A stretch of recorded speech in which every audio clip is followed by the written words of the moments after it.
ihayag mo.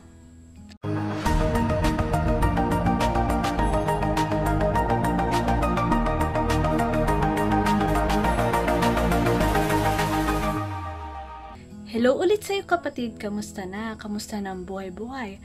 Alam mo ba na may mga bagay na dapat nating ihayag?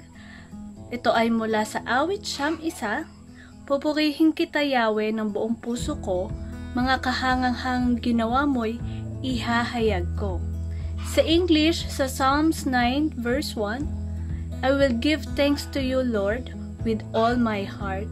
I will tell all your wonderful deeds. Ayan kapatid, sa lahat ng bagay na nangyayari sa atin, ay papurihan natin Diyos. Ito man ay mabuti o masama, ay ipagpasalamat sa ating Panginoon ng buong puso.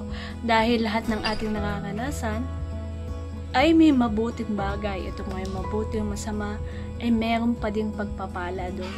At kailangan nating ipahayag ito dahil upang maging testimony sa ibang tao. Maaaring iyong karanasan ay magiging kalakasan para sa ibang tao. Ang mga katagumpayan ng iyong pagsubok ay magiging pagpapala pala sa iba. Kaya kailangan nating ihayag, sabihin, ipagpasalamat, ipabatid ang ating mga naranasan. At ito'y ipagpasalamat natin sa atin at purihin natin ng Diyos sa pamamagitan yun. Ikaw ay magiging daluyang pagpapala kung ipapahayag mo ang kabutihan ng Diyos na ginawa niya sa ating buhay. Dahil kahit ako, pag nakakarinig ako ng testimony, ay ako ay napapalakas ang aking spiritual dahil doon napapatunayan ang Diyos ay buhay. Ng kanyang naranasan ay maaari ko ding nararanasan. Ang kanyang buhay ay maaaring mangyari din sa atin. Dahil sa kanyang pahayag, sa ating pahayag, ito'y magiging gabay ng ibang tao. Kaya kapatid, ihayag mo anong kabutihan ang ginawa ng Diyos sa iyong buhay.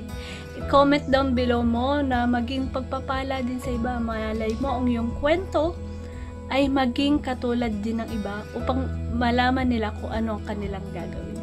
Kaya salamat muli kapatid sa inyong pakikinig. Purihin natin ng Panginoon. Pasalamatan natin siya sa lahat ng oras, sa lahat ng panahon, ano man nangyayari sa ating buhay, at ihayag natin ito. Kaya salamat kapatid. Please like, subscribe, and share. God bless you all.